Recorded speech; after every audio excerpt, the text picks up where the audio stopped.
हरे कृष्णा। सभी भक्तों का हार्दिक स्वागत है। हम ये नई श्रृंखला यहाँ पर आज आयोजित कर रहे हैं। ऑनलाइन तीर्थ यात्रा इसका शीर्षक है। ये ऑनलाइन तीर्थ यात्रा के पीछे जो मकसद है उसके बारे में थोड़ा मैं संक्षिप्त में बताऊंगा अभी। आप सबको पता है कि आज से पवित्र जो मास है, पुरुषोत्तम मास महीने का आज आरंभ हो रहा है। आज पहला दिवस है और इसी उपलक्ष्य में थोड़ा पुरुषोत्तम मास के बारे में चर्चा करेंगे और उसके उपरांत हम इस श्रृंखला को क्यों शुरू कर रहे हैं इसका हम जो है स्पष्टीकरण करेंगे। तो अ, वैदिक संस्कृति, वैदिक कल्चर में बहुत सुंदर रूप से शास्त्रों में वर्णन आता है। एक शास्त्र खास करके वशिष्ठ सिद्धांत है, जिसमें कहा गया है अलग-अलग प्रकार के जो अ सूर्य और चंद्र इत्यादि पर आधारित जो कैलेंडर है, उसका चर्चा उसमें वर्णन आता है, तिथि के बारे में वर्णन आता है। तो ऐसा कहा गया है कि वशिष्ठ सिद्धांत में कहा गया है कि वैदिक एरा में, वैदिक संस्कृति में 2 प्रकार के जो कैलेंडर या 2 प्रकार के जो अलग-अलग प्रकार से दिनांक या तिथि का आयोजन होता है। एक सूर्य पर आधारित है और एक चंद्रमा पे। एक सोलार कैलेंडर है और एक लूनार कैलेंडर है। तो ऐसा कहा गया है कि प्रत्येक वर्ष सोलार कैलेंडर का 1 साल जब होता है, उस 1 साल में सोलार कैलेंडर सूर्य के आधारित पर जो कैलेंडर है उसमें 365 365 डेज़ होता है और जो कैलेंडर चंद्रमा पर आधारित होता है, लूनार कैलेंडर, वो 354 दिवस होता है। तो प्रत्येक साल में हम देखते हैं कि सूर्य और चंद्रमा दोनों की गति अलग होने के कारण उनके कैलेंडर में 11 दिन का जो है फ़र्क आ जाता है। तो कुल मिला के 3 साल के बाद ये 11 दिन हम जोड़ेंगे तो कुल 1 महीने का एक फ़र्क आ जाता है। तो देखेंगे कि इस कारण जो है सारा कैलकुलेशंस बिगड़ सकता है, तालमेल नहीं हो सकती है। इसलिए वैदिक काल में आचार्यों ने ऋषियों ने ऐसा एक अद्भुत कार्यक्रम बनाया था इस पृथ्वी पर कि ताकि सारा 2 कैलेंडर एक साथ आए, इसलिए हर 3 साल के बाद ये जो गैप है इसको कम करने के लिए लूनार कैलेंडर, चंद्रमा के आधारित जो कैलेंडर है उसमें एक एक्स्ट्रा महीना जोड़ देते हैं। ये एक्स्ट्रा महीना है इसलिए इसका नाम पड़ा अधिक महीना और अधिक मास। तो देखिए अधिक महीना है इसलिए इसमें कुछ तिथि है ही नहीं, क्योंकि 3 साल में 1 बार आता है। 3 साल में 1 बार आने के कारण कुछ तिथि नहीं है, कुछ पर्व नहीं, कुछ महोत्सव नहीं है, तो पूरा खाली महीना है। कुछ भी इसमें कोई शुभ मुहूर्त, शुभ तिथि इत्यादि इसमें इसका विश्लेषण नहीं है। तो ऐसा कहा गया इस कारण जो अधिक मास है वो सोच रहे थे कि मुझ में कुछ अच्छे गुण ही नहीं है। जिसमें अच्छे गुण नहीं है तो उन्हें लगा कि मैं दुर्गुण से भरा हुआ महीना हूँ। उनका एक प्रकार से नाम पड़ गया था मल मास, इसमें कुछ भी नहीं है कि तिथि नहीं होगा तो कोई यज्ञ क्यों करेगा? कोई संस्कार क्यों करेंगे? अलग-अलग महोत्सव क्यों मनाएँगे? है कि नहीं? कुछ वैदिक काल में कुछ करना है तो हम तिथि देखते हैं, तिथि के अनुसार कुछ अच्छा कार्य करते हैं। तो जब है ही नहीं कुछ तो कुछ करता करने वाला ही नहीं था, तो पूरे महीने में कुछ भी वैदिक कार्यक्रम, कुछ अच्छे कार्यक्रम नहीं होते थे। तो इस कारण एक प्रकार से नाम पड़ गया था मल मास यानी डर्टी यानी कुछ काम का नहीं है ये। तो एक बार एक समारोह था, असेंबली था जहाँ पर सारे अलग-अलग देवतागण आए थे, सारे जो महीने थे जिनके व्यक्तित्व थे, व्यक्तिगत रूप से आए थे। तो 12 महीने आए थे, 12 मास और अधिक महीना भी था उसमें। तो उस समय ये सब अलग-अलग महीने अपना जो है अपने बारे में विश्लेषण कर रहे थे, कैसे उनका महीना पवित्र है क्योंकि उनको भगवान के कुछ न कुछ तिथि या महोत्सव का लाभ मिला है। जैसे भाद्रपद महीना है, भाद्रपद मास कहने लगा कि देखो हमारे महीने में मास में जन्माष्टमी आती है, श्री कृष्ण जन्माष्टमी और आषाढ़ मास है उस उनका विश्लेषण था कि हमारे महीने में भगवान जगन्नाथ जी की रथ यात्रा आती है। ऐसे अलग-अलग महीने में अलग-अलग महीना जो है व्यक्तिगत रूप में अपने महीने का बखान कर रहे थे। जब समय आया अधिक मास को बोलने का तो अधिक मास चुप रह गए क्योंकि उनके पास कुछ भी नहीं था। उन्होंने देखा कि हर महीने का कोई एक व्यक्तिगत देवता है। जो उस महीने का अधिपति स्वामी है। लेकिन उन्होंने देखा कि मेरे महीने में कोई तिथि नहीं, कुछ नहीं है, ना ही तो कोई इसका केयर टेकर है, कोई अधिपति स्वामी है। तो उसे बहुत बड़ा दुख लगा। तो इस दुख से विवल होकर वो तपस्या करने लगे, भगवान नारायण को प्रसन्न कर। भगवान नारायण प्रसन्न हो गए उनसे, और भगवान नारायण ने उनके लिए एक स्पेशल वरदान दिया। कहा कि आपके लिए कोई अधिपति देव नहीं है, तो मैं आपका अधिपति देव बन जाता हूँ, और मेरे नाम पर आपका आपके महीने का नाम अब जो है प्रचलित होगा। तो मेरा एक नाम है पुरुषोत्तम, तो आपका नाम होगा पुरुषोत्तम मास। और आप कहते कुछ तिथि नहीं, कुछ महोत्सव नहीं होता इसमें, कुछ पर्व ही नहीं है। तो देखिए ये पूरा महीना जो पवित्र माना जाएगा, क्योंकि अभी इसके स्वामी मैं हूँ, भगवान नारायण ने कहा। तो मैं इसका स्वामी होने के कारण इसका प्रत्येक दिवस शुभ होगा। इस दिवस में, हर दिवस में कुछ करना एक बड़ा सौभाग्यशाली माना जाएगा। इतना ही नहीं, इस महीने में कुछ भी चीज आप करेंगे, बाकी महीने के हिसाब से इस महीने में उसका 10 से ज्यादा लाभ मिलेगा, 10% से ज्यादा लाभ मिलेगा। तो अधिक महीना है सुन के बड़ा प्रसन्न हो गया, और अधिक महीने का इस तरह से रूपांतर हो गया पुरुषोत्तम मास के रूप में। इसीलिए 3 साल या जितने भी साल में आता है, लोग इसकी प्रतीक्षा करते हैं। जो पुण्यवान लोग हैं, जो भगवान के भक्त है, उसका वो जो है इस महीने का बड़ा आतुरता से जो है स्वागत करते हैं, क्योंकि इस महीने में कुछ भी हम आध्यात्मिक कार्यक्रम करते हैं, उसका बहुत ज्यादा लाभ मिलता है। तो देखिए, इसलिए इस महीने में आप देखेंगे अधिक मास में अधिकतर ज्यादा यज्ञ होते हैं, पारंपरिक आध्यात्मिक पर्व महोत्सव मनाते हैं, लोगों के संस्कार होते हैं, विवाह संस्कार इत्यादि अनेक अनेक संस्कार इस महीने में करते हैं, ताकि उसका ज्यादा लाभ लोगों को मिले। हम देखते हैं श्रीमद् भागवत का कथा पुराण होता है, कथा अवसर होता है, श्रीमद् भागवत तथा उस समय भगवान के भक्त सारे बहुत से जप भी करते हैं, पूजा विधि करते हैं, कार्यक्रम रखते हैं, भक्तों का संग करते हैं। और साथ में एक कार्यक्रम होता है जिससे भक्तगण सारे तीर्थों का जो है भ्रमण करते हैं। तीर्थों का भ्रमण अन्य समय करेंगे तो हमें बहुत लाभ होता है, लेकिन पुरुषोत्तम मास में उसका अधिक महत्व है। इसलिए तीर्थों का भ्रमण खास करके पुरुषोत्तम मास में उसका एक स्पेशल आकर्षण है। तो अभी स्थिति पूरे विश्व भर में कुछ अलग हो गई है। इस कारण भ्रमण करना लोगों को अभी कठिन जा रहा है। तो इस पुरुषोत्तम मास का जो बड़ा फायदा हमें होने वाला था भ्रमण करने से तीर्थ यात्रा में, उसको वंचित न करते हुए उससे हमने सोचा कि एक तरह से तीर्थ यात्रा हम करें ऑनलाइन, यानी बैठे बैठे घर पे हम आंखों से ज्यादा कानों से, हम पैरों से जा नहीं पा रहे, हम आंखों से देख नहीं पा रहे, लेकिन श्रवण मात्र से, कानों से हम जो है तीर्थों का श्रवण करके उनका हम भ्रमण करेंगे।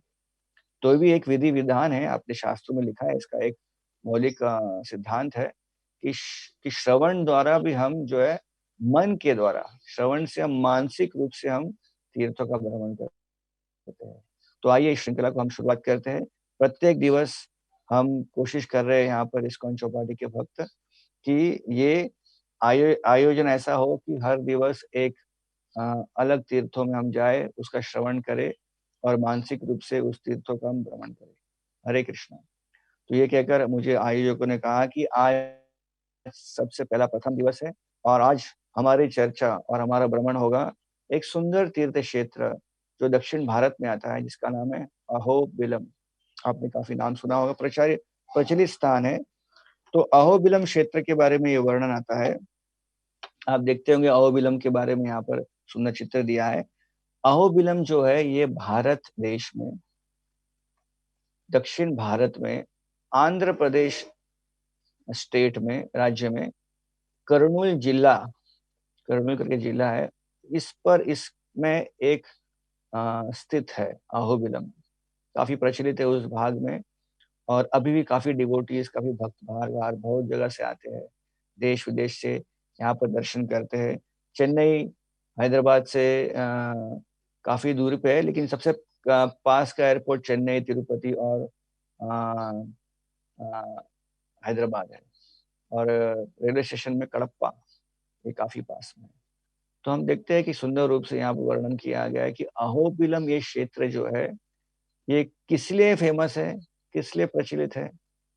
तो ये भगवान नरसिंह देव का प्राकट्य स्थान है। भगवान नरसिंह देव यहाँ ही यहीं पर जो है हिरण्यकशिपु का यहाँ पर जो बड़ा महल था, उसके खंबे से बाहर निकले और उन्होंने प्रहलाद महाराज की सुरक्षा की और हिरण्यकशिपु का वध कर दिया। तो ये महिमा तो भागवत के 7वें स्कंद में वर्णित है, लेकिन यहाँ के स्थल पुराण में काफ़ी कहानियाँ हैं इस क्षेत्र के बारे में। अहोबिलम की कहानी जो हम आज बताने वाले हैं, ये स्थल पुराण जो ब्रह्मांड पुराण के अंतर्गत है, इस पर हम आधारित रखने वाले हैं। उसमें कई कथाएँ हैं और ख़ास करके हमें श्री वैष्णव भक्त जो है, उनसे उनकी काफ़ी प्रशंसा करनी पड़ेगी क्योंकि उन्होंने इस क्षेत्र को जो डेवलप किया है और इस क्षेत्र के महिमा को सारे विश्व भर तक पहुँचाया है। तो श्री वैष्णव में उनका एक मठ है, अहोबिलम मठ, जो जिसके फाउंडिंग प्रिंसिपल यहीं पर हुआ, अहोबिलम में हुआ और वहाँ से काफ़ी वो वहाँ के उनके जो महंत है, स्वामी है, जीयर कहते हैं उनको, जीयर स्वामी, उन्होंने इनकी काफ़ी बखान और उनका काफ़ी अद्भुत कथाएँ सुनाई है। तो उन पे आधारित हमारा आज का चर्चा होगा। तो सबसे पहला चीज़ है कि अ, ये ये क्षेत्र का महत्व क्या है? ये क्षेत्र कहाँ पर आया है? तो श्री वैष्णव के आचार्य द्वारा कहा जाता है कि प्राचीन काल में जब तिरुपति धाम का जब प्राकटीकरण हुआ, उसके पहले आदि शेष भगवान, अनंत शेष, इनको पृथ्वी पर बुलाया गया कुछ अलग-अलग कारणों से। तो जब वो यहाँ पर आए तो बड़ी शैया यानी बड़े अनंत शेष के रूप में जब आए, तो विस्तृत रूप से उनका प्रकटीकरण हुआ। जब प्रकट हुए तो पर्वत के रूप में उनका जो विस्तरण हो गया। तो ये पर्वत आज भी दक्षिण भारत में जो है हमें दिखता है। इसकी शुरुआत होती है तिरुपति से और इसका जो अंत भाग है वो है श्रीशैल नाम के एक जगह पर। तो ऐसे कहा गया कि अनंत शेष लेटे हुए और उन वो लेटना जो है हमें अनंत शेष दिखते नहीं होंगे लेकिन पर्वतों के रूप में, पर्वतों की श्रृंखला के रूप में अनंत शेष विराजमान है। तो अनंत शेष का जो फण है, जो उनका आगे का पार्ट है, उनका चेहरा, हाँ, वो है तिरुपति में। तिरुपति का जो 7 जो हम कहते हैं ना 7 पर्वत है, तो ये पूरा जो है एक-एक करके अनंत शेष का फण है। और जो पूँछ है अनंत शेष की, वो है श्रीशैल। श्रीशैल ये भी आध्यात्मिक जगह है। भगवान शिव जी स्वयं वहाँ विराजते हैं पार्वती देवी के साथ। इसका विस्तृत वर्णन चैतन्य चरितामृत में चैतन्य महाप्रभु वहाँ गए थे। भगवान शिव और पार्वती का वहाँ पर जो है उन्होंने दर्शन और संग किया। ऐसा कहा गया है कि ये 2 श्रीशैल और तिरुपति के बीच के भाग में कहीं तो अहोबिलम स्थित है। वो भी अनंत शेष के एक शरीर का एक भाग है बीच में कहीं। तो ये विस्तृत वर्णन जो है भगवान के भक्त श्री वैष्णव संप्रदाय के आचार्य में कहते हैं। इसके अलावा ऐसा कहा गया है कि ये स्थान का नाम अहोबिलम कैसे पड़ा? जब नरसिंह देव प्रकट हुए, हिरण्यकशिपु का उन्होंने वध किया और सारे देवतागण, सारे ऋषि-मुनिगण बड़े खुश हो गए कि हिरण्यकशिपु ने बड़ा अत्याचार कर लिया था पूरे संसार में। तो जब हिरण्यकशिपु मारे गए, देवता बड़े खुश हो गए। देवतागण सारे सामने आ गए भगवान के और यहाँ पर आकर वो अलग-अलग मंत्रों से भगवान का जो है जय-जयकार करने लगे। एक खास मंत्र उन्होंने गाया उस समय, अहो वीर्यम अहो शौर्यम। क्या वीरता है भगवान आपकी, क्या शूरता है आपकी। अहो वीर्यम अहो शौर्यम, अहो वीर्यम अहो शौर्यम, नरसिंहम परम दैवम। जो भगवान है नरसिंह देव ये बड़े भगवान है, परम दैव और अहोबिलम अहोबलम। तो अहोबलम का मतलब है अहोबलम यानी क्या आपका जो शक्ति है, अहोबलम अहोबलम अहोबिलम। तो इस कारण ऐसा कहा गया है इस क्षेत्र का नाम पड़ा अहोबलम। क्या शक्ति का प्रदर्शन किया भगवान आपने। हिरण्यकशिपु सबसे टॉप मोस्ट पावरफुल व्यक्ति था ये संसार का, भयानक व्यक्ति, इसको कोई मार नहीं पाया, कोई व्यक्ति उसको हाथ लगा नहीं पाया।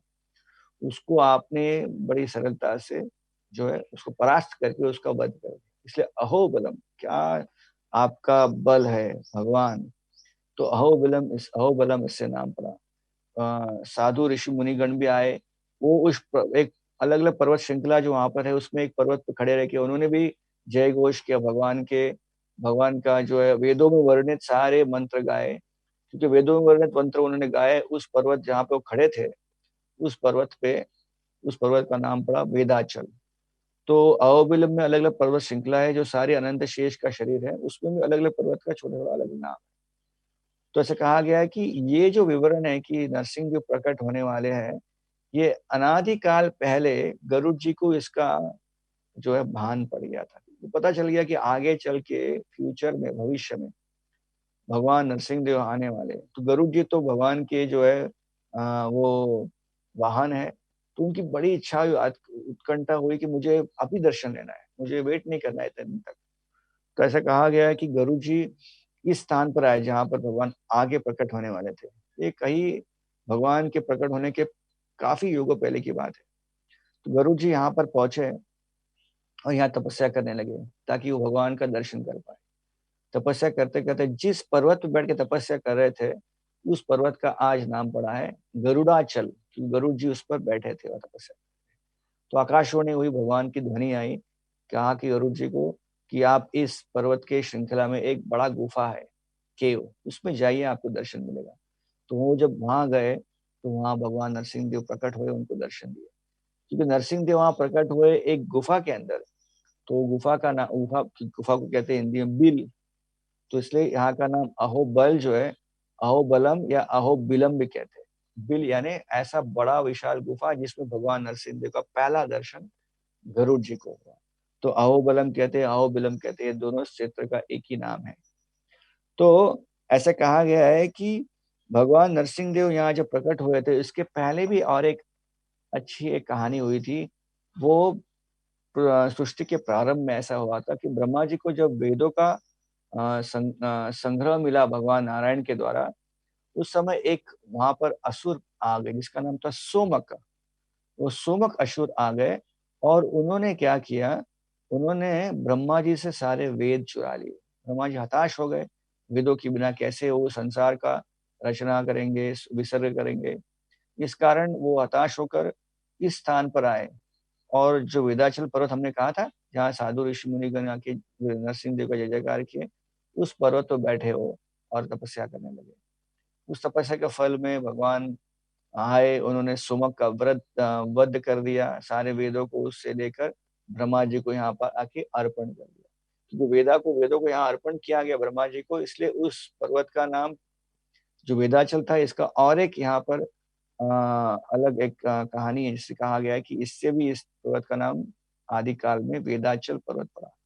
तो कितना सुंदर देखिए यहाँ पर सारे पर्वत है। इसका मतलब ये पूरा धाम जो है पर्वतों पर स्थित है। इतने सारे पर्वत है यहाँ पर, वेदाचल, गरुड़ाचल, और आगे हम और वर्णन करेंगे अलग अलग पर्वतों पर। तो ये अहोबिलम जो है, अगर आपको आ, अपने खुद के फिजिकल प्रेजेंस यानी सही में जाना है, तो इस धाम में जाने के लिए कुछ आध्यात्मिक योग्यता के अलावा कोई फिजिकल योग्यता भी चाहिए, शारीरिक बल भी चाहिए, क्योंकि बहुत चढ़ना पड़ता है। इसके कारण काफी जो व्यक्ति है, डिवोटीज है, भक्त है, पुण्यवान व्यक्ति जो चढ़ नहीं पाते कुछ कारणवश, शारीरिक दुर्बलता के कारण, तो उन लोगों को इस धाम में जाने का एक अवसर कम प्राप्त होता है। तो लेकिन श्रवण मात्र से, श्री प्रभुपाद कहते हैं कि भगवान का श्रवण करने से हम भगवान का जो चिंतन करते हैं, तो भगवान के श्रवण के मात्र से, उसी तरह भगवान के धाम के श्रवण मात्र से, हम श्रवण से मानसिक रूप से कितनी भी दुर्बलता हमें हो, शारीरिक मानसिक कुछ भी हो, हम किसी भी क्षेत्र में पहुंच सकते हैं। तो सुंदर रूप से आज हम इस श्रवण माध्यम से सारे उन पर्वतों पर चढ़ेंगे जहाँ भगवान नरसिंह देव का मंदिर है। और इन पर्वतों पर चढ़ने के लिए बहुत तपस्या करनी पड़ती है, 4-4, 5-5 घंटा चढ़ना पड़ता है। लेकिन हम आज खुद 1 घंटे में सारा अहोबिलम धाम श्रवण मात्र से हम पूरा करेंगे। तो ये धाम जो है बड़ा अद्भुत धाम है। ऐसे कहा गया है कि भगवान नरसिंह देव ने जब यहाँ पर प्रकट होकर हिरण्यकशिपु का वध किया, तो उस समय भगवान को अपने हाथ धोने थे, हाथ पूरे जो है लाल हो गए थे हिरण्यकशिपु के रक्त से। तो हाथ धोने के लिए भगवान ढूंढ रहे थे, पानी का कुछ यहाँ पर सोर्स नहीं था। तो भगवान ने गंगा को प्रकट किया यहाँ पर, मंदाकिनी गंगा को। तो मंदाकिनी गंगा यहाँ बहने लगी, भगवान ने अपना हाथ धो लिया उसके पानी में। एक छोटा कुंड भी अभी यहाँ पर, और नदी भी है, बह रही है। तो इस नदी का नाम उसके बाद पड़ा भवनाशिनी। भगवान ने वरदान दिया कि इस नदी में जो स्नान करेगा, भवनाशिनी, नाशिनी यानी नाश होना, सारे कलमश नाश होंगे। किसके नाश होंगे? भव। इस भौतिक दुनिया में रहते रहते हमारा भौतिक जीवन के कारण इतने सारे मल हमारे मन में लग जाते हैं, हमारे आत्मा चित्त पे लग जाता है। सारे सारों का नाश होगा हम इस भवनाशिनी के संपर्क में जब आते हैं। तो ये सुंदर भवनाशिनी बहुत बड़ा नदी नहीं है, ये पर्वतों में बहने वाला एक सिंपल झरना जैसे ऐसे नदी कहते हैं उसको। उसमें बहुत सुंदर ऐसे, अभी भी आप जाएंगे तो वहां पर एकदम स्वच्छ निर्मल जल आपको उस नदी में मिलेगा।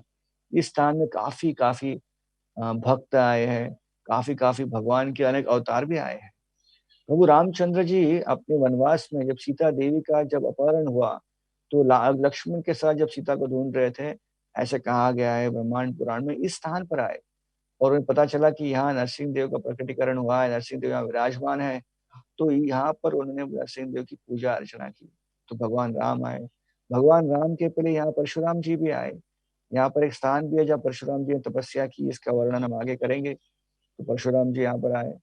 इसके बाद ऐसे कहा कि भगवान श्रीनिवास बालाजी जो तिरुपति में विराजमान है, जब उनका विवाह तय हो गया पद्मावती के साथ में, तो एक वहाँ का जो है एक विधि हुआ है कि तिरुपति में जो भी कार्य करने के पहले अहोबिलम नरसिंह देव का जो है आज्ञा का आज्ञा लेना चाहिए। क्योंकि वो जगह जो है तिरुपति, ये कहाँ पर आया है? आदि शेष के पर आया है। और अहोबिलम जो है ये अधिपति देव है, सबसे पहले सतयुग में प्रकट हुए। तो इसीलिए भगवान बालाजी पद्मावती के साथ में अहोबिलम आए, और अहोबिलम में उन्होंने भगवान नरसिंह देव की पूजा अर्चना की। तो हम देखते हैं राम जी यहाँ पर आए, परशुराम जी यहाँ पर आए, भगवान बालाजी यहाँ पर आए। ऐसे अलग भगवान के अनेक अवतार भगवान के आए हैं। आचार्यों में यहाँ पर श्रीपाद रामानुजाचार्य स्वयं आए। उसके बाद ऐसे कहा गया कि शंकराचार्य जी यहाँ पर आए। फिर वेदांत देशिका महाराज जो सिख समुदाय के बहुत जाने माने आचार्य है, वो भी यहाँ पर आए। और अन्नमाचार्य, वो भी बहुत बड़े महान संत कवि है, ये भी यहाँ पर आए। तो अनेक महान भक्त, अनेक भगवान के अवतार इस धाम पे आए और उन्होंने इस धाम का जो है गौरव बढ़ाया है। तो ऐसा कहा गया है कि अनेक अनेक चीज यहाँ पर है, लेकिन आपको पहले मैंने बताया था कि 7वें स्कंद में इसका बहुत डिटेल में वर्णन है भागवत के। इसमें कहा गया है कैसे प्रहलाद महाराज की विशेषता बताई, उनके गुण बताए 7वें स्कंद में। तत्पश्चात हिरण्यकशिपु का उपद्रव बताया है, कितना उपद्रव किया, सारे संसार को उन्होंने जो परेशान कर दिया था। तो सारे देवतागण ने प्रार्थना की भगवान से, भगवान का है कि मैं अवश्य प्रकट होऊंगा जब ये हिरण्यकशिपु सारी परेशानी जो सबको कर रहे हैं, अभी जब वो प्रहलाद महाराज को परेशान करेंगे उस समय में प्रकट होंगे।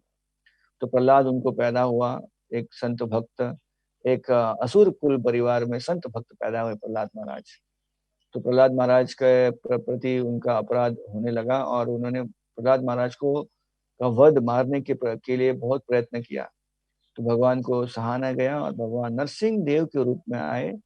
और हिरण्यकशिपु जो एक तरह से अमर हो गया था, क्योंकि उसने सोचा कि मैंने ऐसे ऐसे वरदान मांग लिए हैं। किससे? ब्रह्मा जी से। कि ब्रह्मा जी से मांगा मैं अमर बन जाऊं, लेकिन अमरता दिया नहीं, लेकिन सब कॉम्बिनेशन मांग लिया कि मैं आकाश में न मरू या पृथ्वी पे मरू, ना ही मैं अंदर मरू न बाहर मरू, ना ही अस्त्र से न शस्त्र से मरू। हाँ, ऐसे अलग अलग जो है कॉम्बिनेशन मांग लिया। ब्रह्मा जी ने बनाया हुआ कोई भी योनि से मैं न मरू।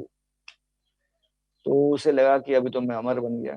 तो ये सारे वरदानों को रखते हुए भगवान ने ऐसे अद्भुत रूप लिया नरसिंह देव का कि हिरण्यकशिपु चकित हो गए। और हिरण्यकशिपु के साथ युद्ध करके भगवान नरसिंह देव ने हिरण्यकशिपु का वध कर दिया। तो ये सारा वर्णन बहुत सुंदर से 7वें स्कंद श्रीमद् भागवत में वर्णित है। आप अवश्य पढ़िए, आपको ज्यादा इसका ज्ञान मिलेगा। हम उस कथा को ज्यादा यहाँ पर वर्णन नहीं करें, धाम का वर्णन हम कर रहे हैं यहाँ पर। तो यहाँ पर अभी इस धाम में सबसे इम्पोर्टेंट चीज़ एक है, वो है उग्र स्तंभ। हम देखते हैं यहाँ पर उग्र स्तंभ है कि नहीं? तो उग्र स्तंभ जो है, ये ये पर्वतों के बीच में बड़ी चोटी है, लेकिन ये चोटी दिख रहा है, ये क्या है? वास्तविक रूप में ये वो खंबा है, जिसमें से नरसिंह देव तोड़कर प्रकट हुए, वो टूटा हुआ खंबे का एक भाग है वो। अचंभित है, आश्चर्यचकित है। इस खंबे से नरसिंह देव प्रकट हुए, इसलिए इसका नाम पड़ा उग्र स्तंभ। स्तंभ यानी खंबा, उग्र यानी भगवान उग्र रूप में प्रकट हुए। ऐसा रूप कि वो भयानक था दिखने में। उग्र स्तंभ। तो ये उग्र स्तंभ जैसा आप देखते होंगे, चित्र में देखा आपने कि कैसे इस स्थान को पहुंचना, जैसे खंबा दिख रहा है, ये पर्वत का चोटी है, बहुत कठिन है। घने जंगलों से गुजरना पड़ता है, बहुत चढ़ना पड़ता है, बहुत ऐसे स्टीप चढ़न है, बहुत ऊपर चढ़ना पड़ता है, फिसलन है। ठीक से वहां पर सीढ़ियाँ कुछ नहीं, पर्वतों पे चढ़ना पड़ेगा और तब जाके वहां पहुंचते हैं। तो सारे भक्तों को वहां पर जाने का अवसर मिलता है, लेकिन कुछ जाते हैं भक्त, जो जा पा साहसी भक्त जाते हैं वहां पर। और वहां पर आप जाएंगे तो देखेंगे इस चोटी पर समझने के लिए कि यही चोटी है, क्योंकि इतने सारे पर्वत वहां पर पत्थर है। तो इस चोटी पर एक जो है लोखंड का एक सुंदर एक ऐसा एक पोल या खंबा, छोटा सा एक डंडी रख दिया है लोखंड की, ताकि समझे कि ये वो स्थान है जहाँ से भगवान प्रकट हुए। तो वहाँ भक्त लोग जाते हैं उस डंडे के ऊपर, उस डंडे को दंडवत प्रणाम करते हैं, क्योंकि वो स्वरूप के रूप में है उस आ, खम्ब खम्ब स्तंभ का। और वहां पर भगवान के अर्च विग्रह लेके जाते हैं या उस खम्ब का जो है अभिषेक करते हैं। तो इस प्रकार से उग्र स्तंभ पे भी कुछ भक्त जाते हैं। तो ये उग्र स्तंभ की चर्चा हो गई। उग्र स्तंभ के आगे चलते चलते हम पहुंचेंगे एक अलग स्थान पर, जिसका नाम है प्रहलाद मेट्टू। प्रहलाद मेट्टू। प्रहलाद मेट्टू यानी प्रहलाद जी का स्कूल। तो हिरण्यकशिपु के जो गुरु थे शुक्राचार्य, इनके दो पुत्र थे, इनका नाम था षंड और अमरक। षंड और अमरक ने वहां पर एक स्कूल चालू की थी। बड़ा क्या स्कूल था, जहां पर आपको पक्का असुर बनाया जाए। षंड अमरक इंस्टीट्यूट ऑफ डेमोनिक टेक्नोलॉजी। षंड अमरक का स्कूल था जहां पर अच्छा असुर बनाने का टेक्नोलॉजी सिखाते थे। तो हिरण्यकशिपु ने बताया था षंड अमरका को कि मेरे लड़के को सबसे पक्का डीमन, सबसे पक्का असुर बनाओ आप। तो इसलिए भर्ती कर दिया था। वो इंटरनेशनल स्कूल था उनका, तो वहां भर्ती कर दिया। और भर्ती करने के बाद क्या हो गया, सारा जो पठन समझाया असुर बनने का, प्रहलाद महाराज को बीच में कुछ भी रुचि नहीं थी, लेकिन सुन के वो एक कान से सुनते थे, दूसरे कान से निकाल देते थे, क्योंकि ये सब जो कुछ मतलब की बात नहीं है।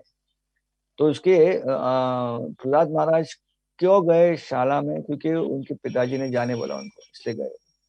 तो पिताजी का शब्द रखते हुए गए, लेकिन क्या करेंगे, भक्त है तो क्या। तो भक्त जब शाला में जब जाते थे, तो शाला के जब ब्रेक पीरियड, रिसेस बोलते हैं ना उसको, टिफिन पीरियड में, उस समय वो अपने सारे मित्रों को जमा करते थे और उनको क्या सिखाते थे, कृष्ण भावनामृत। तो देखिए प्रीचिंग चालू कर दिया उन्होंने। तो कुछ समय के बाद जब शंडा अमर करने देखा कि अरे इसको हम प्रीच कर रहे हैं असुर बनने के लिए, ये हमें प्रीच कर रहा है, हमारे स्कूल को बिगाड़ रहा है, भक्त भक्त बना रहे हैं यहाँ पर। हरे कृष्ण केंद्र चालू कर दिया है भक्त बनाने के लिए। तो ऐसे कहा गया है कि बहुत नाराज हो गए, हिरण्यकशिपु के पास अपने उनके लड़के प्रहलाद को लेके आए, और हिरण्यकशिपु ने बहुत बाद में अत्याचार किए, मारने का प्रयास किया। और फिर नरसिंहदेव प्रकट हुए। तो प्रहलाद मेट्टू स्कूल जो अभी भी उस जगह पर, स्कूल तो नहीं है लेकिन वो जगह अभी भी उपलब्ध है, जहाँ जा सकते हैं। वहां पर हम उस एरिया को हम दंडवत, उस जगह पर हम दंडवत प्रणाम कर सकते हैं। प्रहलाद महाराज यहाँ बैठकर उन्होंने, भले ही असुर कुल में पैदा हुए थे, लेकिन असुरों के बीच में वो इतना धैर्यवान, इतने शूरवान थे कि उन्होंने प्रचार चालू कर दिया भक्ति का। तो इसकी जो स्थापना हुई थी, भगवान नरसिंह देव तो यहाँ प्रकट हो गए थे, लेकिन ये अहोबिलम धाम सारे लोगों को कैसे ये प्राप्त हुआ, ये खुला कैसे लोगों के बीच में, क्योंकि ये जो धाम अलग अलग समय, अलग अलग काल में गुजरा। कुछ अधिकांश समय ये विरल ही था, ये ज्यादा लोगों को पता नहीं था। कुछ बस कुछ जो योगी मुनि थे वो यहाँ पर आके तपस्या करते थे, लेकिन अधिकांश लोगों के सामने ये धाम कैसे खुला। इतने लोग आज बस, टैक्सी अलग विधि से हम जाते हैं, इतने लोग वहाँ पर रहते हैं। इसका डेवलपमेंट कैसे हुआ? इसकी कहानी बड़ी अद्भुत है। अनेक वर्षों के पहले की बात है, कुछ 500-600 के ज़्यादा वर्ष के पहले की बात है, कि उस समय की बात ऐसी है कि यहाँ पर अचानक एक दिन एक राजा यहाँ पर आया। ये राजा काकटिया वंश का राजा था। इसका नाम था राजा प्रतापरुद्र। ककटिया वंश के राजा होने के कारण ये अच्छा राजा शासन करता था। ये बड़ा शिव जी का बहुत बड़ा भक्त था। इसका एक रोज एक सुंदर एक विधि था। एक भक्त का लक्षण शिव जी के भक्त होने के कारण उसका एक सुंदर एक डेली साधना था। प्रातः का रोज साधना करता था। क्या साधना था उसका? वो प्रत्येक दिवस उसके उनके राज्य में उसका एक पर्सनल, एक निजी सोनार उसने रखा था। वो सोनार रोज सुबह उसे शिव जी का एक लिंग मोल्ड सोने का बनाकर उसे प्रस्तुत करता था। उस सोने के शिवलिंग का वो अभिषेक अर्चना करता था घंटों भर तक, और उस अर्चना के बाद उस सोने के शिवलिंग को दान देता था किसी को। ऐसे प्रत्येक दिवस वर्षों वर्षों तक उसने ये कार्य किया, चाहे वो राज्य में हो या कहीं पर्यटन में गया हो। तो एक बार की ऐसी बात है कि राजा पर्यटन पे निकला, कहाँ पर? शिकार करने के लिए जंगलों में।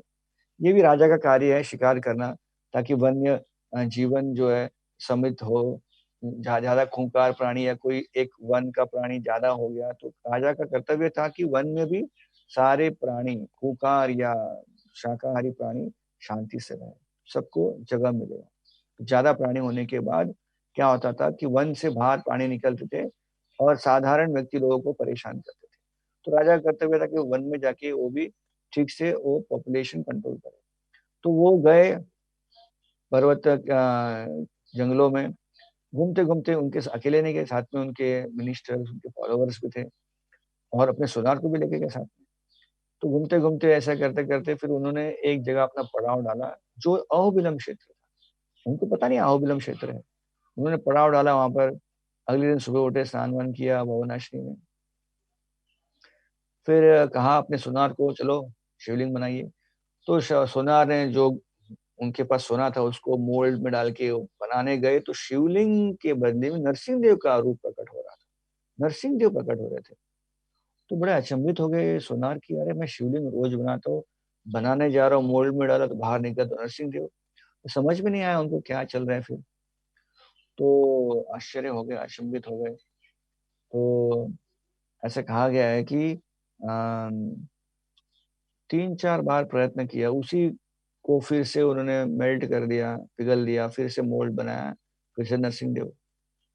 तो राजा थोड़े परेशान हो गए, आज की पूजा नहीं कर पाए वो। तो पूजा न कर कर पाए इसलिए उन्होंने पूरे दिन जो है फास्टिंग किया, कुछ खाया नहीं, कुछ पिया नहीं। और उस दिन जब रात को सो गए, तो रात को उनके सपने में भगवान नरसिंह देव प्रकट हुए और नरसिंह देव ने कहा कि आपको पता नहीं ये मेरा क्षेत्र है, ये क्षेत्र का मैं स्वामी हूँ, इसलिए मैं प्रकट हो रहा था आपके मोल्ड से, आपके सोने का जो मोल्ड था उसमें से मैं प्रकट हो रहा था। मैं इसलिए आपको खास दर्शन दे रहा हूँ कि आपके लिए मैंने एक स्पेशल सेवा रखी है। और उन्होंने उनको 2 सेवा दी। क्या 2 सेवा दी? उन्होंने कहा देखिए, इस स्थान में आप जाएँगे, कुछ-कुछ आपको बहुत पुराने मंदिर जो छुपे हुए हैं, ढके हुए हैं, वो दिखेंगे। उस मंदिर को फिर से आप पुनः निर्माण करें और उस मंदिर के पुनर्निर्माण के बाद आप खास करके यहाँ पर एक ऐसे वैष्णव को लेके आइए, जो यहाँ पर आगे चल के डेवलपमेंट करेगा। तो भगवान नरसिंहदेव ने सपने में सारा डिटेल दिया कि आपको पत्र भेजना है, एक प्रांत में ऐसा एक व्यक्ति है करके। तो राजा ने पत्र भेजा मनुष्य अपने जो दूत थे उनके साथ में। ये पत्र गया कर्नाटक के एक क्षेत्र में जिसका नाम है मेलुकोटे। ये भी एक धाम है। मेलुकोटे में एक ब्राह्मण था जिसका नाम था किडम्बी केशव आचार्य। तो ये पत्र उसके पुत्र के लिए था। उसका पुत्र का नाम था श्रीनिवास। श्रीनिवास एक युवावस्था में था लड़का।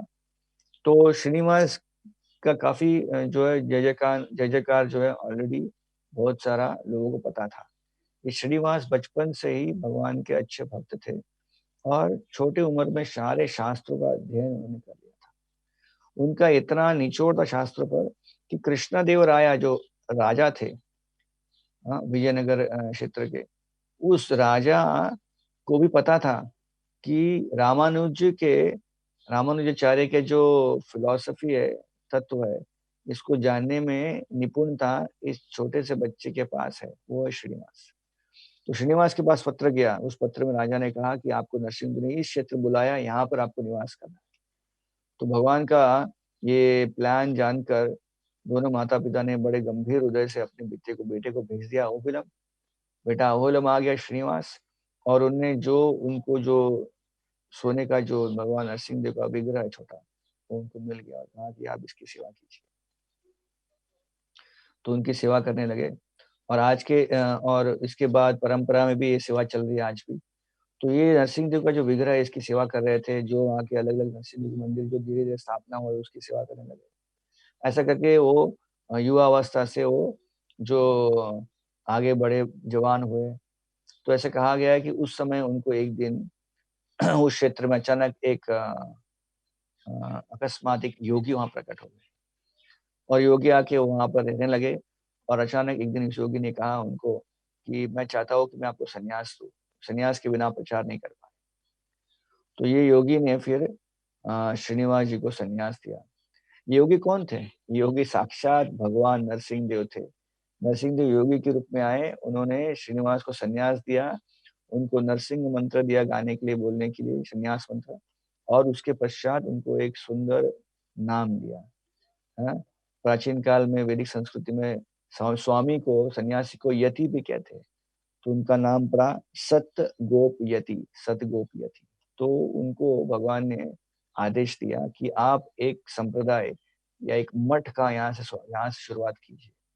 तो भगवान के निर्देशन में ये जो जगह डेवलप हुआ है, और भगवान ने अपने बहुत निजी भक्त सतगोप यति श्रीनिवास जी को माध्यम बनाया। उनके द्वारा बहुत बड़ा डेवलपमेंट यहाँ पर चालू। तो बहुत साल पुरानी बात है, वो पहले थे। तो उन्होंने फिर अहोबिलम मठ का जो है शुरुआत किया यहाँ पर। और उसके बाद आचार्य, उनके शिष्य, ऐसे करते करते अनेक आचार्यों की श्रृंखला हुई। और ऐसे करते हुए आज जो भी हम डेवलपमेंट दिख रहे हैं, ये सब अहोबिलम मठ के जो सन्यासी है, उनकी कृपा से, उनके जो अनुयायी है, उनकी कृपा से हमें जो है वहां पर जाने मिलता है, वहां पर दर्शन करने का अवसर मिल रहा है। तो हम उनका धन्यवाद करेंगे कि उनकी कृपा से हमें भगवान नरसिंह देव के प्रकटीकरण का जो है लाभ मिला है। तो इस प्रकार से देखेंगे हम कि अहोबिलम धाम जो डेवलप हुआ। तो यहाँ के जो डेवलपमेंट बोर्ड है, उन्होंने इस अहोबिलम की का विभाजन दो हिस्सों में किया है, दो अलग अलग एरिया में किया है। एक को कहा गया है ऊपरी अहोबिलम, अपर अहोबिलम, ऊपर का अहोबिलम, और एक है नीचे का अहोबिलम या निचली अहोबिलम। जैसे उदाहरण के रूप में नीचे का अहोबिलम यानी जो जमीन के स्तर पर है, सारे दो तीन मंदिर जो है सब जमीन के स्तर पर है। ऊपर के अहोबिलम में जाना है तो फिर पर्वत श्रृंखला चालू होती है, वहां पे सब चढ़न है, चढ़ना पड़ता है। तो ऐसे अलग अलग विभाजन किए गए। तो आज हम उन क्षेत्रों में जो नौ नरसिंह देव के मंदिर है, उसके बारे में आपको हम बताएंगे। और साथ में हम भगवान नरसिंह देव के चित्र का भी प्रदर्शन करेंगे। यहाँ पर अलग अलग भगवान के नरसिंह देव के रूप है, नौ अलग अलग रूप है। नव नरसिंह नाम से प्रचलित है इस क्षेत्र का नाम। तो नव नरसिंह जो है भगवान का यहाँ पर विग्रह है। छोटे छोटे मंदिर हैं, और अलग अलग मंदिर में वहां पर पूजा, और ये सब जो मंदिर है ये सब वनों में, जंगलों में स्थित है। तो सबसे पहला जो मुख्य मंदिर है, ये अपर अहोबिलम का प्रवेश द्वार है, वो है, उसको कहते हैं अहोबिलम स्वामी का मंदिर।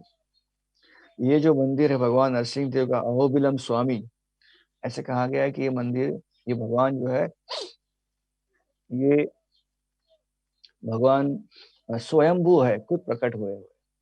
और ऐसे आप देखते होंगे इस भगवान का जो है यहाँ पर, यहीं से स्वयंभू रूप है। तो यहीं से सारा अपर अहोबिलम क्षेत्र यहाँ से प्रवेश द्वार है। आप कहीं भी ऊपर जाना है आपको, अपर अहोबिलम में, ऊपर ऊपर के अहोबिलम में आपको यहाँ से प्रवेश मिलेगा। लेफ्ट में जाए या राइट में जाए, पर्वतों पे चढ़े, लेकिन शुरुआत आप अहोबिलम स्वामी से होती है।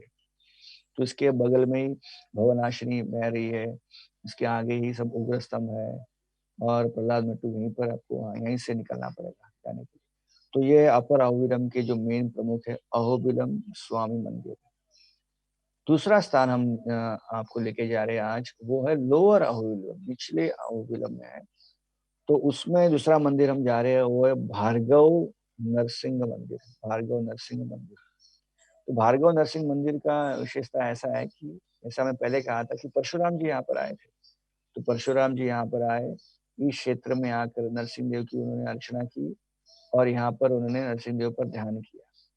और यहाँ पर एक तीर्थ भी है इस मंदिर के बगल में, जिसे कहते हैं भार्गव तीर्थ। तो ये सुंदर भगवान का अर्च विग्रह यहाँ पर भगवान चतुर्भुज रूप में है, और यहाँ पर भगवान चक्र और शंख को उन्होंने धारण किया है, तो इसलिए इनका नाम पड़ा भार्गव नरसिंह भगवान। उसी लोअर अहोबिलम में किसी और स्थान पे हम जाएंगे, अलग जगह पर, अलग दिशा पर। तो वहां पर और एक मंदिर है, वो है योगानंद नरसिंह। योगानंद नरसिंह, जैसे आप नाम देख रहे हैं उसी तरह से आप जानिए योग आनंद नरसिंह देव यहाँ पर योग कर रहे हैं, योग पद्धति कर रहे हैं, अलग अलग आसन कर रहे हैं और आनंद ले रहे हैं। तो यहाँ की कहावत है, यहाँ का कथन है कि नरसिंह देव ने प्रहलाद महाराज को यहाँ बुलाकर अलग अलग योग आसनों का उन्होंने उनको जो है अभ्यास कराया। तो यहाँ के नरसिंह देव जो योगानंद नरसिंह देव को आप देखेंगे, चित्र में देखते होंगे कि जैसे भगवान नरसिंह देव कैसे बैठे हैं, योगासन के योगासन के शैली में बैठे हैं, और उनके चरण के उधर एक पट्टा भी है, योग पट्टा भी है। तो भगवान यहाँ पर योग सिखा रहे प्रहलाद महाराज को। इस योगानंद नरसिंह के थोड़े बगल में 1 किलोमीटर दूर एक नरसिंह देव का मंदिर है, वो है छत्रवात नरसिंह। छत्रवात, छत्र यानी छाता। छाता नाम क्यों पड़ा? क्योंकि यहाँ पर नरसिंह देव बैठे हैं, उस जहाँ वो भगवान विराजमान हुए उसके वहां पर उनके पीछे और उनके ऊपर पूरा एक बड़ा बरगद का बैनियन ट्री है। इतना सुंदर बैनियन ट्री बड़ा है, इसलिए वो जो ट्री है, झाड़ है, वृक्ष, वो छाता के समान भगवान को जो है एक एक तरह से भगवान का एक सुंदर से वो सेवा कर रहा है छाता के रूप में। इसलिए छाता के रूप में बैनियन ट्री, बरगद झाड़, बरगद का वृक्ष है, इसलिए इस नरसिंह देव का नाम, इनका नाम है छत्रवत नरसिंह भगवान। तो यहाँ का जो विशेष कथा ऐसा है कि दो गंधर्व दो गंधर्व जो गाने वाले हैं स्वर्ग लोक के, मेरू पर्वत से यहाँ पर आए। उनका नाम था, खास नाम है, हाहा और हु। तो आहा और हु, ये दो गंधर्व यहाँ पर आए नरसिंह देव के सामने। उन्होंने बहुत सुंदर जो है कीर्तन भजन किया, अलग अलग नृत्य ने अलग अलग वाद्य बजाकर उन्होंने भगवान को प्रसन्न किया। भगवान इतने प्रसन्न हो गए, भगवान ने उनको वरदान दिया। क्या वरदान दिया? उन्हें भगवान ने उनको कहा कि आप जो है पूरे विश्व भर में, पूरे ब्रह्मांड में आपका नाम होगा, आप नंबर 1 सिंगर बनेंगे। तो उस तरह से आहा और वो नंबर 1 सिंगर बने पूरे ब्रह्मांड के, क्योंकि उनको कृपा मिला किनका? छत्रवाद नरसिंह का। तो इसलिए यहाँ पर कहा गया है कि खास इस मंदिर की ऐसी विशेषता है कि जो इस मंदिर में आता है दर्शन के लिए, वो यहाँ पर बैठ के कीर्तन भी करता है। क्योंकि उसे पता है, कथन के हिसाब से यहाँ पर नरसिंह देव ने क्या किया था, नरसिंह देव को प्रसन्न किया था गंधर्वों ने। तो जब कीर्तन करते हैं भक्त, तो नरसिंह देव बहुत खुश होते हैं। तो यहाँ पर एक विशेषता है कि यहाँ पर जाके कीर्तन करना चाहिए। कहाँ पर? छत्रवाद नरसिंह देव के मंदिर में। तो ऐसा कहा गया है कि छत्रवाद नरसिंह के बाद हमें हम निचले अहोबिलम, लोअर अहोबिलम का हमारा दर्शन हो गया। अभी ऊपर अहोबिलम में जाएंगे। ऊपर अपर अहोबिलम में तो अहोबिलम स्वामी का दर्शन कर लिया हमने। तो अपर अहोबिलम से निकलते हुए हम अहोबिलम महाराज भगवान का दर्शन करते हुए लेफ्ट की तरफ मुड़ेंगे, तो वहां पर अलग अलग स्थान है। उस स्थानों का हम अभी चर्चा करेंगे। बाई की ओर, बाया ओर जाएंगे तो सबसे पहला मंदिर, चलते चलते हमें पर्वत की श्रृंखला में चढ़ते चढ़ते पहला मंदिर जो हमें दिखेगा उसका नाम है क्रोध या वराह मंदिर। क्रोध या वराह नरसिंह मंदिर। तो यहाँ भगवान का अर्च विग्रह है, जो देखेंगे आप तो भगवान बड़े क्रोधित अवस्था में, और भगवान वराह रूप धारण किए। वराह और नरसिंह का दोनों का रूप यहाँ पर धारण किए। और लक्ष्मी देवी खास भगवान के साथ में बैठी है। लक्ष्मी देवी, क्षमा कीजिए, लक्ष्मी देवी नहीं, भू देवी भगवान के वक्षस्थल पर बैठी है। तो भगवान को आलिंगित की है उन्होंने अपने आप को बचाने के लिए।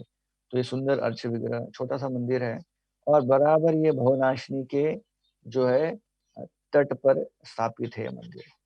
भवनाशिनी सुंदर रूप से वहां पर बह रही है, छोटी नदी वहां से बहती है, पर्वतों की श्रृंखला से बह रही है। तो क्रोध वरा नरसिंह का दर्शन हो गया। ऐसे कहा गया है कि ये 1 किलोमीटर जो है अहोबिलम स्वामी का जो मंदिर है, प्रमुख मंदिर अहोबिलम, अपर अहोबिलम, जो जहाँ शुरुआत हुई वहां से 1 किलोमीटर दूर चल के जाना पड़ेगा वहां पर। आगे चलते हुए हम जाएंगे तो और एक मंदिर है, वो है कारंज या सारंग मंदिर। कारंज सारंग नरसिंह मंदिर, कारंज सारंग नरसिंह मंदिर। तो कारंज नाम क्यों पड़ा? यहाँ पर भी एक वृक्ष है, कारंज वृक्ष, उसके नीचे भगवान नरसिंह देव, इसलिए कारंज नरसिंह। और एक चीज है कि यहाँ के नरसिंह देव की ऐसी विशेषता है कि ये नरसिंह देव जो है उनके हाथों में एक सारंग धनुष है, इसलिए सारंग नरसिंह नाम पड़ा। और यहाँ की विशेषता ऐसी है कि ये भगवान नरसिंह देव के सर के ऊपर जो है अनंत शेष विराजमान है, उनकी छवि वहां पर सुंदर दिखाई देती है। तो ये कारंज और सारंग जो है 1 किलोमीटर दूर और क्रोध और वरा नरसिंह के आगे है। आगे चलेंगे हम तो और एक सुंदर मंदिर आता है जिसका नाम है मालोल नरसिंह। मालोल नरसिंह, ये नाम बड़ा सुंदर है, मालोल।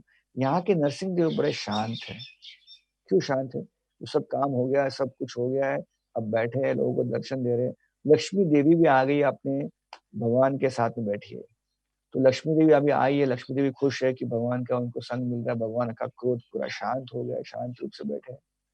तो इसलिए नाम पड़ा मालोल। माँ का मतलब लक्ष्मी माता, तो माँ लोल, और लोल यानी जो प्रिय है भगवान से। तो भगवान की प्रियतमा, भगवान की जो प्रियतमा है वो लक्ष्मी देवी है, इसलिए मालोल नरसिंह यहाँ पर नाम पड़ा।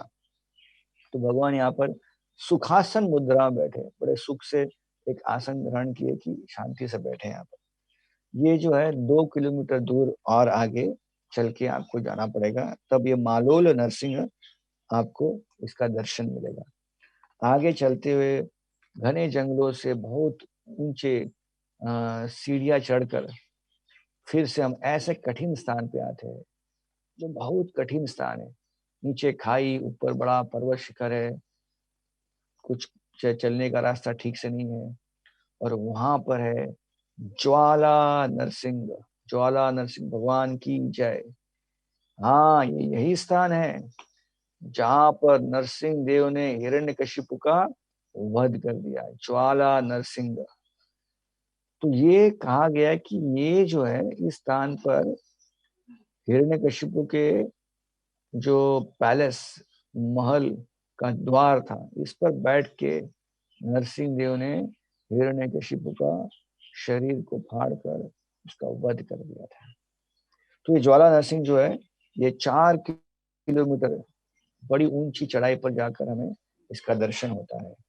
ये ऐसे कहा गया है कि इसके बगल में छोटा सा एक कुंड है, कुंड कहते हैं, छोटा एक गड्ढा है जिसमें अभी पानी है और वहां से ऊपर से गंगा बह रही है। तो ये पानी में ही भगवान नरसिंह जी ने हाथ धोए थे। पानी का जो पूरा पत्थर वहां पर सब लाल लाल पत्थर है, पानी का कलर भी थोड़ा हल्का सा लाल है। तो देखिए यहाँ पर अभी भी भगवान ने धोया हुआ हाथ का उसका चिन्ह आपको मिलेगा कि पानी अभी भी यहाँ पर जो है लाल रक्त कलर का है। ये ज्वाला नरसिंह के वहां छोटा मंदिर है, इसमें भगवान के 3 और विग्रह है अलग अलग रूप में। एक अष्टभुज नरसिंह है, दूसरा चतुर्भुज नरसिंह है और तीसरे नरसिंह देव जो है हिरण्यकशिपु का साथ में वो भाग रहे हैं। तो अष्टभुज नरसिंह देव वो नरसिंह देव का उनकी छवि वहां पर है जब उन्होंने एक्चुअली भगवान नरसिंह देव ने हिरण्यकशिपु को मारा था और उसके आंतड़ियों को उठाया था ऐसे। तो उठाया हुआ वो पोज में भगवान की छोटी वहां प्रतिमा है। उसके बाद चतुर्भुज नरसिंह है, उसके बगल में और एक प्रतिमा है। वहां पर दिखाया गया है कि भगवान जस्ट खंबे से बाहर निकले हैं। और तीसरी प्रतिमा में भगवान नरसिंह देव भाग रहे हिरण्यकशिपु, हिरण्यकशिपु आगे और नरसिंह देव पीछे भाग रहे। छोटी छोटी प्रतिमा वहां पर है ज्वाला नरसिंह देव के बगल में ही। यहाँ से अगर ऊपर देखेंगे, संभाल के देखेंगे, तो आपको दिखेगा कि इसी पर्वत श्रृंखला के ऊपर उग्र स्तंभ दिखाई देगा आपको। और यहाँ से और ऊपर चढ़ के जाएंगे तो फिर आएगा उग्र स्तंभ। उग्र स्तंभ की चर्चा हमने ऑलरेडी कर चुके हैं हम। इसके बाद ये सब होने के बाद जब हमारा दर्शन पूरा हो गया, अपर अहोबिलम के बाएं की तरफ, लेफ्ट की तरफ का हमारा दर्शन सब हो गया। अब फिर से अहोबिलम स्वामी मंदिर में आएंगे, अपर अहोबिलम के नीचे, अपर अहोबिलम जहाँ प्रवेश द्वार है वहां पर आएंगे और राइट की तरफ जाएंगे तो एक मंदिर है। ये और आगे चलना है, यहाँ चढ़न ज्यादा नहीं इतना, लेकिन चलना बहुत है। ये आएगा पावन नरसिंह मंदिर। इसमें 6 किलोमीटर लगातार चलने हो और उसके बाद जंगलों में चलते चलते आपको एक सुंदर परिसर, ओपन एरिया मिलेगा जहाँ पर सुंदर छोटा एक मंदिर है, जिसे कहते हैं पावन नरसिंह। तो पावन नरसिंह जो मंदिर है, इसमें भगवान नरसिंह जी के साथ में लक्ष्मी विराजमान है। ये लक्ष्मी देवी का नाम यहाँ पर है चंचिता लक्ष्मी या चंचू लक्ष्मी। नरसिंह देव ने यहाँ पर लक्ष्मी देवी से विवाह किया था, इसलिए यहाँ पर पावन नरसिंह कहा गया है। तो इसकी सुंदर कथा है कि ऐसा कहा गया है कि भगवान नरसिंह देव ने और लक्ष्मी देवी का विवाह कैसे हो गया। तो कहानी ऐसे आती है संक्षिप्त में कि नरसिंह देव जब प्रकट यहाँ पर हुए, प्रहलाद महाराज ने उनसे निवेदन किया कि वो यहाँ पर ही रहे, इस अहोबिलम क्षेत्र में। तो भगवान अप्रकट रूप में यहाँ पर हमेशा रहते थे, अभी भी रह रहे। तो ऐसा कहा गया है कि कुछ समय के बाद लक्ष्मी देवी का जब पता चला कि नरसिंह देव यहाँ प्रकट हुए हैं, तो लक्ष्मी देवी की बड़ी इच्छा है कि वो ऊपर यहाँ पर आए, वो भी यहाँ पर आए और अपने पति देव का संग ले। तो कैसे आए ये सोच रही थी, विचार कर रही थी। उतने में उनको पता चला कि उनके जो पिता है वो है समुद्र देव। हाँ? आपको पता होगा कि 8वें स्कंद में वर्णन आता है भागवत में समुद्र मंथन लीला हुई थी। समुद्र मंथन लीला में से समुद्र का जब मंथन हुआ तो उस मंथन से अनेक अनेक वस्तुएं प्रकट हुई थी। रमा लक्ष्मी देवी प्रकट हुई थी। तो लक्ष्मी देवी के पिता के रूप में समुद्र देव की जो है चर्चा है। तो समुद्र को देव को एक बार श्राप मिल गया था। उस श्राप के कारण उन्हें एक आदिवासी क्षेत्र में पैदा होना पड़ा। तो ये अहोबिलम में एक आदिवासी क्षेत्र है, इसका नाम है चेंचू। चेंचू आदिवासी क्षेत्र। आदिवासी जमाती का नाम चेंचू आदिवासी। तो ऐसा कहा गया वहां पैदा हुए हो और वहां के राजा बने हो। तो लक्ष्मी देवी को जो पता चला, लक्ष्मी देवी ने उनके घर में जो पैदा हो गई, लक्ष्मी देवी उस आदिवासी जमाती में पैदा हुई और उनका नाम था चंचिता। तो वो क्यों पैदा हुई थी, वहां पर प्रकट हुई थी क्योंकि उनको नरसिंह देव से मिलना था। तो ऐसा कहा गया है कि उनका प्रेम हो गया नरसिंह देव को। नरसिंह देव को देख पा रही सुंदर युवक के रूप में तो प्रेम हो गया, क्षमा कीजिए प्रेम हो गया। तो जब उनके पिता को पता चला तो पिताजी जो समुद्र देव थे बड़े आक्रोश हो गए। ये क्या बात हुई, हमारे आदिवासी जमाती में जो पैदा हुआ है उसका विवाह आदिवासी में होना चाहिए, ये कौन व्यक्ति है। हाँ, ये हम तो राजा है, राजा की पुत्री का विवाह बड़े व्यक्ति से होना चाहिए। तुम्हें पता नहीं था कि ये नरसिंह देव भगवान यहाँ प्रकट हुए। भगवान नरसिंह देव वहां फिर उनको एक अपना विशेष रूप दिखाए, तभी वो पूरी तरह से प्रसन्न हो गए कि ये भगवान का विग्रह, भगवान का रूप है। तो बड़ा धूमधाम से उन्होंने अपने पुत्री लक्ष्मी चंचिता का विवाह नरसिंह देव से किया। तो ये जो पूरा जो कहानी है, इसको 7वें जीयर जो स्वामी है इस अहोबिलम मठ के, उन्होंने एक सुंदर रूप से इसे दर्शाया है अपने जो लेख में। इतना सुंदर हो गया कि इसका नाम पड़ा वसंत परिणय। और इतना सुंदर परिचित ये ग्रंथ हो गया ये कि इसके ऊपर आधारित काफी जो है ड्रामास, काफी जो है अलग अलग प्रकार से लोगों ने इस पर काव्य रचना की है। काफी थिएट्रिकल परफॉर्मेंस हुआ है, ड्रामास हुए। इतना ही नहीं, ऐसा कहा गया है कि एक कोई बड़े फिल्म प्रोड्यूसर ने एक फिल्म भी बनाई, जो वहाँ के रीजनल फिल्म में एक फिल्म बनाई जो काफी प्रचलित हुई। कैसे अहोबिलम और लक्ष्मी, अहोबिलम नरसिंह देव में, अहोबिलम में नरसिंह देव और लक्ष्मी देवी का जो प्रेम हुआ और उनका विवाह हुआ। तो बड़ा प्रचलित ये जो है चीज है। और जिस दिन विवाह हुआ उस दिन बहुत बड़ा त्योहार यहाँ पर होता है और इस पर आधारित कथाएं होती हैं और ड्रामाएं होती हैं। तो यहाँ पर पावन नरसिंह क्षेत्र में ऐसे कहा गया है कि चेंचू जो जो अभी वहाँ पर जो आदिवासी जो लोग हैं, ये भगवान को भगवान नहीं मानते। यहाँ पर वो कहते हैं कि हमारी जो पुत्री है चेंचिता, उससे विवाह किया तो ये हमारे दामाद है। तो अपने विधान से वो यहाँ पर आके पूजा करते भगवान नरसिंह देव का शाम को। तो ऐसे कहा गया है कि इस तरह से हमने आज पूरे नव नरसिंह के दर्शन करा दिए हमको, श्रवण के द्वारा हम दर्शन किए आज। उसके अलावा एक और एक मंदिर जो उसका निर्माण हुआ है, वो है लोअर अहोबिलम में, नीचे के अहोबिलम में, जिसका नाम है प्रहलाद वर्द नरसिंह भगवान।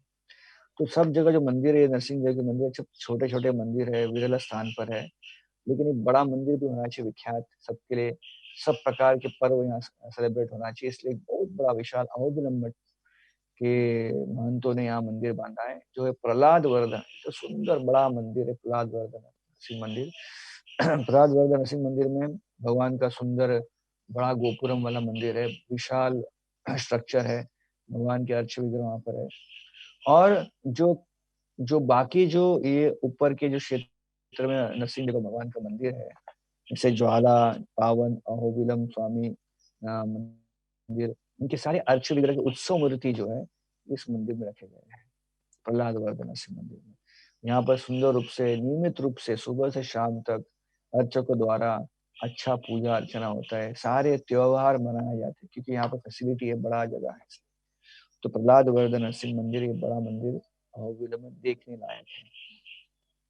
अलग अलग कहानी और भी है, कैसे भगवान नरसिंह देव, ऐसे नहीं कि प्रहलाद महाराज को उन्होंने सुरक्षा दी, अब सुरक्षा दे नहीं रहे, नहीं, अभी के काल में भी ऐसे कहा गया है कि भगवान ने अनेक अनेक भक्तों को सुरक्षा दी, उनके सारे इच्छाओं को पूर्ण किया।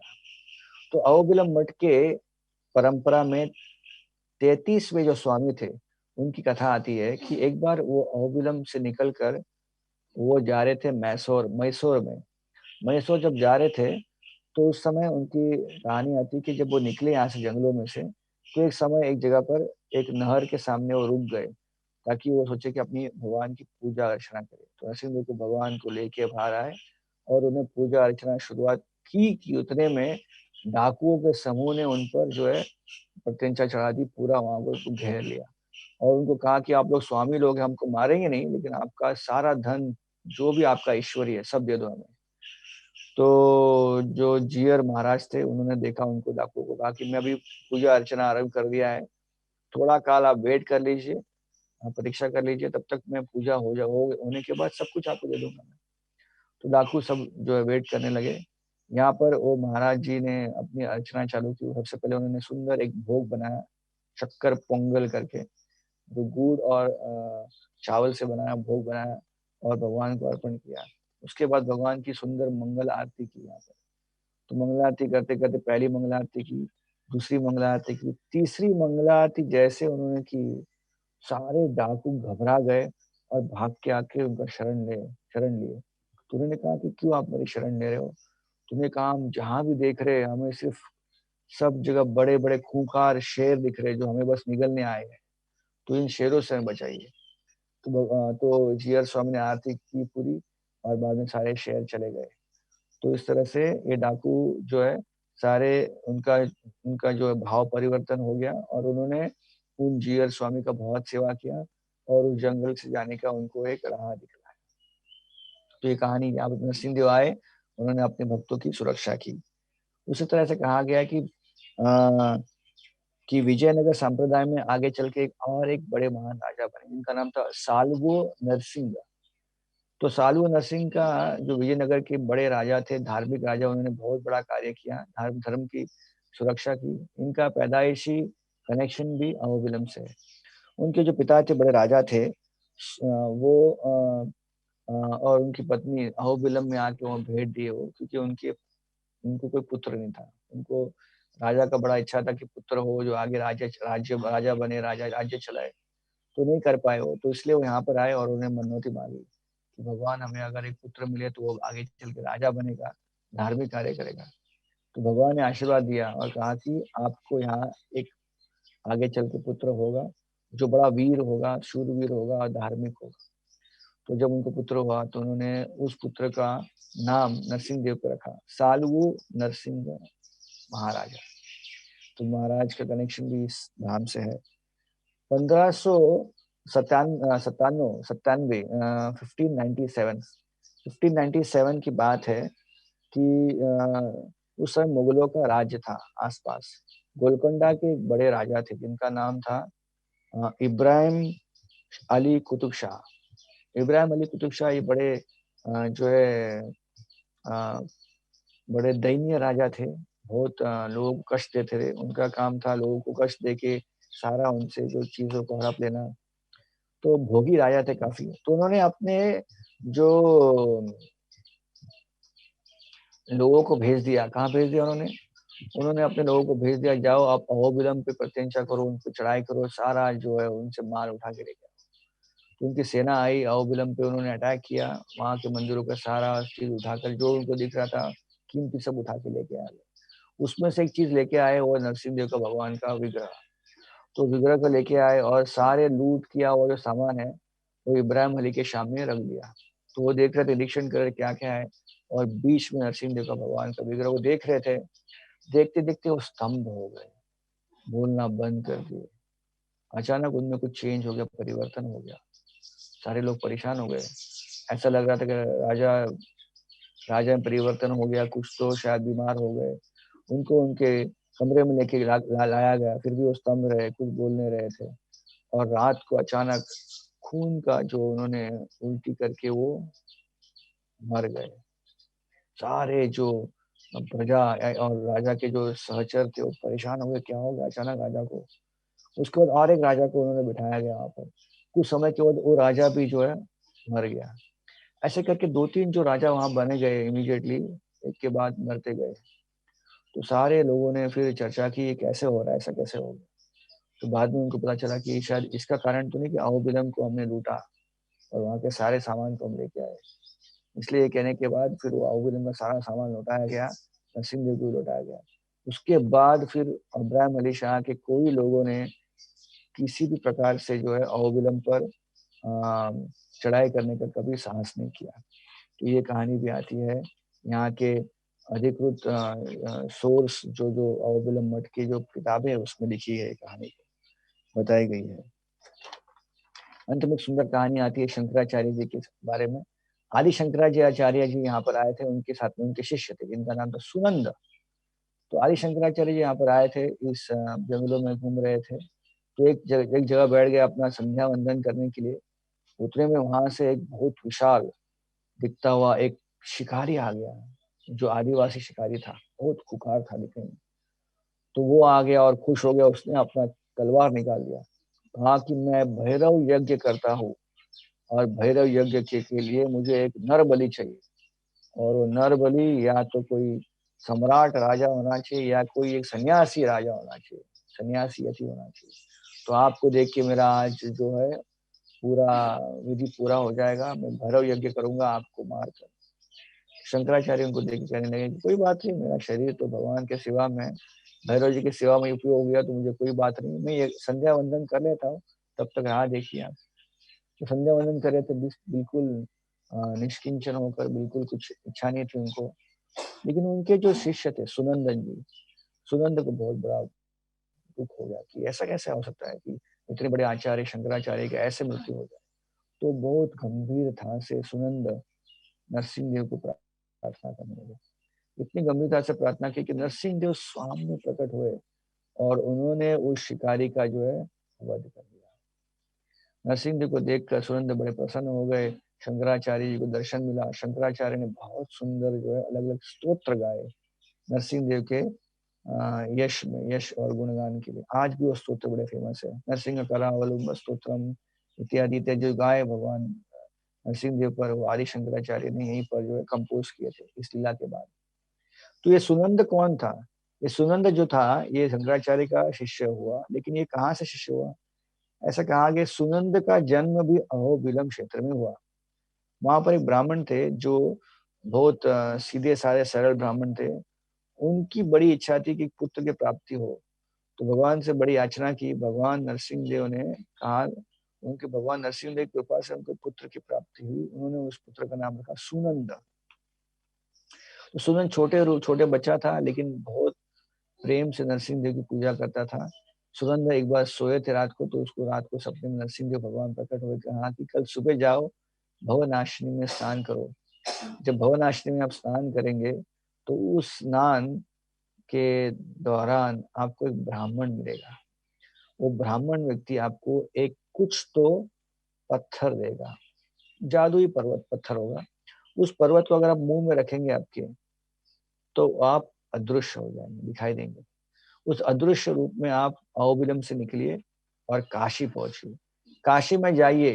काशी में शंकराचार्य जी गंगा के तट पर एक वृद्ध व्यक्ति से जो है वो डिबेट कर रहे हैं, वाद विवाद कर रहे हैं।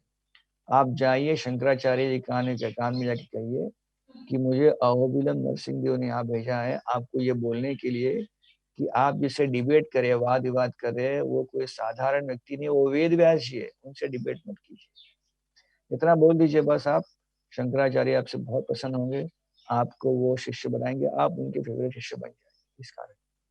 तो जैसे भगवान ने कहा इस तरह से वो उठे सुबह, भावनाश्रम में स्नान किए, तो उनको एक व्यक्ति मिल गया जिन्होंने उनको पत्थर दिया, पत्थर को रखे वो चले गए। काशी में मिले शंकराचार्य, वहां पर वाद विवाद कर रहे थे, तो बताया शंकराचार्य के आंखें खुल गई, अरे बाप रे, मैं तो वेद व्यास से वाद विवाद कर रहा हूँ। तो वाद विवाद बंद करके फिर अंत में ऐसे हो गया कि उन्होंने इस सुनंद को दीक्षा दे दी। तो सुनंद उनके साथ में काशी में रहने लगा और उनके वो प्रमुख शिष्य बन गए, क्योंकि वो इतने कम समय में उनके प्रमुख शिष्य बन गए, उनके फेवरेट शिष्य बन गए। तो बाकी जो डिसाइपल्स थे, शिष्य, उनको बहुत बुरा लगा कि शंकराचार्य जी हमारे गुरु महाराज इनको इतना क्यों समय दे रहे, इतना क्यों उनको इतना विशेषता दे रहे। तो अब आया है थोड़े समय पहले, तो शंकराचार्य जी को पता चल गया कि ये कुछ थोड़ा उनके शिष्यों में कुछ गलत फहमी हो गई है। तो गलत फहमी को दूर करने के लिए और सुनंद कौन है बतलाने के लिए शंकराचार्य ने एक अच्छी अच्छी एक योजना जो है उन्होंने एक रची। उन्होंने क्या किया, शंकराचार्य जी वो गंगा में स्नान करे थे हम शिष्यों के साथ में। गंगा में स्नान कर रहे थे, शंकराचार्य जी के पास बहुत मनोबल था, बहुत पावर था। और शंकराचार्य जी गंगा को पार करके उस तरफ चले गए और वहां जाकर उन्होंने आवाज लगाई, कहा सुनंद यहाँ आ जाओ, जल्दी आ जाओ, आपसे कुछ सेवा करना है, मुझे सेवा लेना है। सारे शिष्य सोचने लगे कि यहाँ कैसे जाएगा सुनंद, अभी यहाँ तो कोई नाव वगैरह नहीं है। सुनंद देखा कि गुरु महाराज बुला रहे, क्या करना चाहिए, पानी गहरा है, समुद्र बहता हुआ पानी गंगा का, क्या करना चाहिए। तो कोई बात नहीं, गुरु जी ने बुलाया तो चले जाऊंगा मैं। गंगा में वो चले गया, गंगा में पैर रखा, सोचकर कि गंगा में ऐसे उतरने लगा हो, तो अद्भुत घटना हो गई। भगवान, इतना विश्वास था गुरु पर कि जहां भी पैर रखता था उसके पहले उस जगह पर जहां पैर रखता था एक कमल का फूल वहां प्रकट होता था।